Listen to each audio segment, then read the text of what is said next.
I'm Ashley Moore, 12 years of service to a tech company, where I built bridges through 2 acquisitions and 1 system overhaul. That meeting, in a conference room smelling of new carpet and betrayal, HR Greg sat there, smug like a man who already knew the ending. My boss, Martin, whom I had supported through thousands of days, kept his face down in a cup of cold coffee, avoiding my eyes. Greg slid a folder across the table, voice as sweet as cheap candy. "Here's your severance package." I opened it. 2 weeks' pay, a flyer about insurance, and a hollow thank you note. 12 years, traded for something that wouldn't even cover next month's rent. "Restructuring strategy," Greg said. "You're redundant." Redundant. The word cut like a knife. They weren't just firing me. They were erasing me. The one who had rescued budgets, trained 3 departments, rewritten Greg's own project plans. Martin stood up, mumbling, "Greg will walk you out." He walked away like I was trash to be taken out quickly. Greg led me down the hallway, that half smile. "It's nothing personal, Ashley." I gathered my things, nameplate, a chipped mug from a 2014 conference, a photo of my dog Maple wearing a Christmas hat. The cactus on my desk, Greg said it was company property. I took it anyway. Back at the apartment, I sat on the floor. Maple licked my hand like she understood the pain.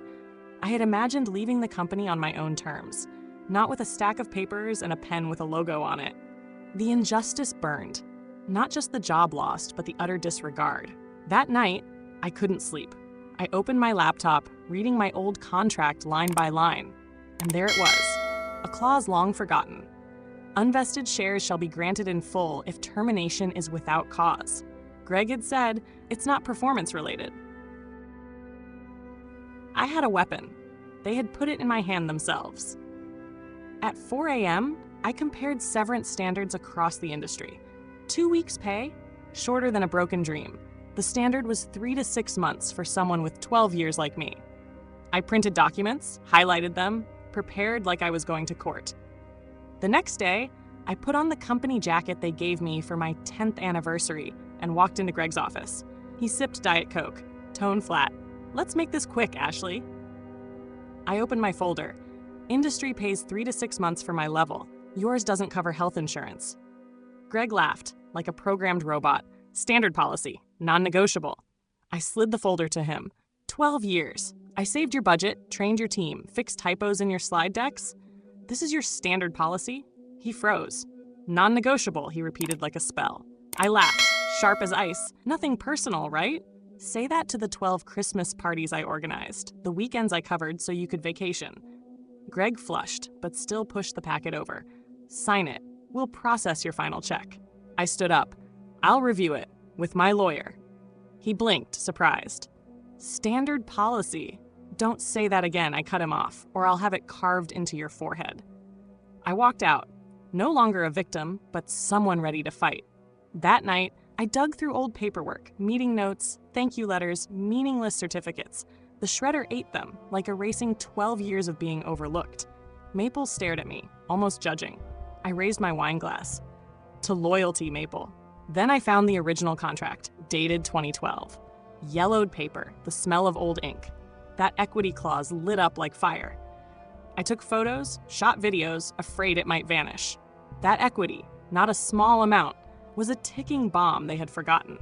I searched for a lawyer, scrolled through dozens of LinkedIn profiles until I found Brenda Choi. Not flashy, just 5-star reviews and 1 note. Brenda made my former company regret everything. I met Brenda. Her office sat above a laundromat, filled with strong coffee and piles of paper. Brenda, flannel shirt, Converse shoes, looked at me like prey. "Heard you got screwed. Tell me everything." I told her all of it. The sudden firing, the insulting package, the share clause. I handed over the contract, pointed to page 6. She read it, then read it again. She smiled like a wolf spotting a lamb. "They didn't mention equity in the severance offer?" "No," I said. She burst out laughing. "They're going to regret that standard policy line." Brenda rested her chin on her hand, eyes gleaming like she was about to hunt. "They'll say the clause doesn't apply," I worried. She scoffed. "They can say the moon is made of cheese. The court won't care." This clause was clear, airtight, like the contract was written just for me. "Do you want money or revenge?"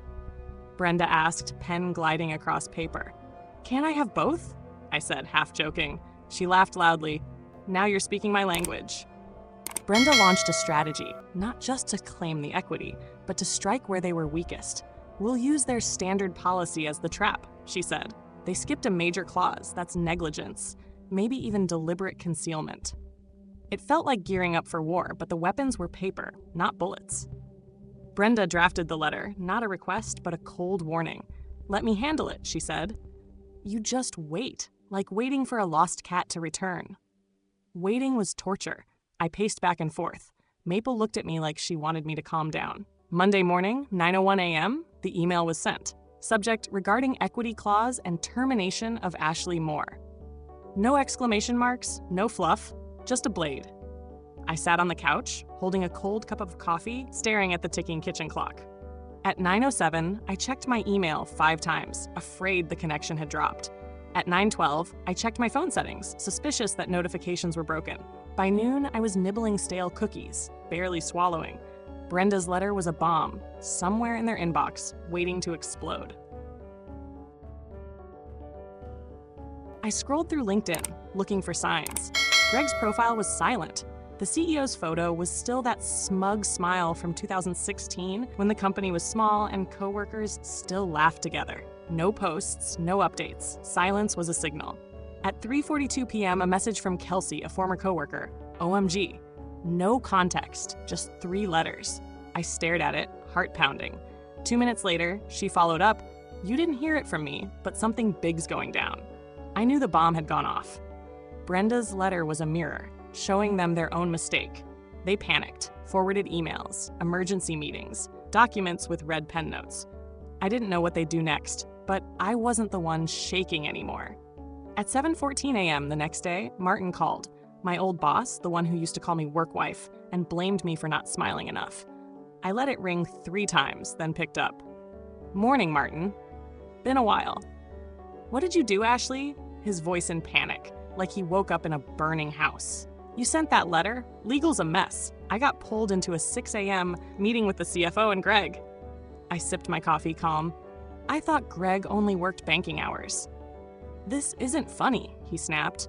Your equity, it's almost 13% of the last batch. I whistled. Brenda hadn't even run the full numbers yet, but that figure was big. You know about the Q2 release of the new option pool? I asked casually.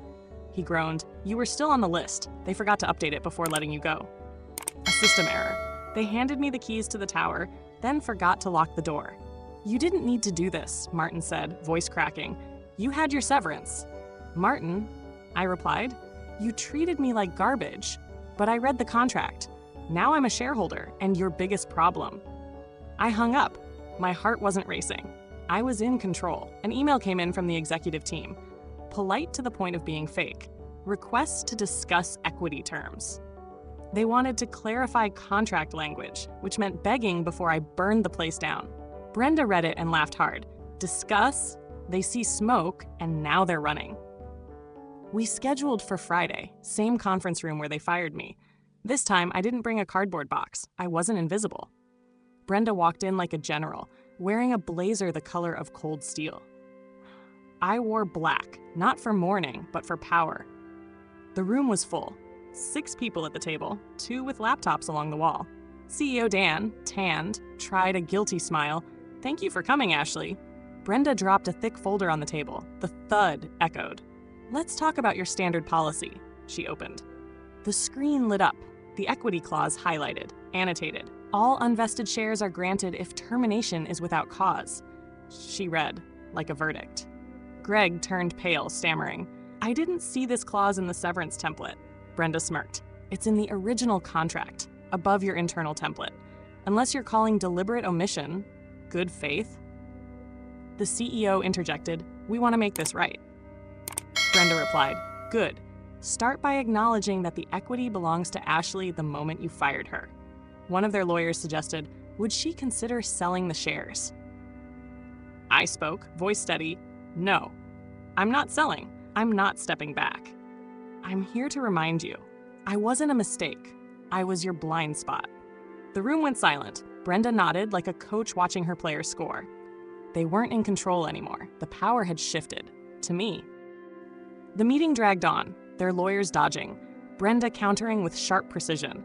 CEO Dan rubbed his temples. "We want a quick resolution, Ashley." One lawyer slid a sheet across the table. "A one-time payment. Equity value plus 20%. Sign an NDA. Everyone walks happy."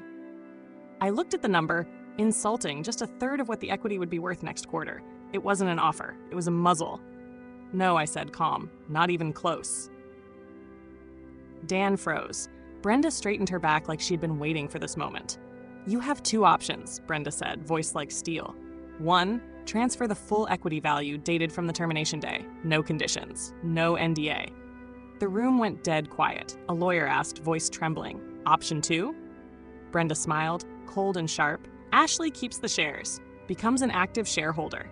She requests an audit of termination policies, specifically regarding equity concealment.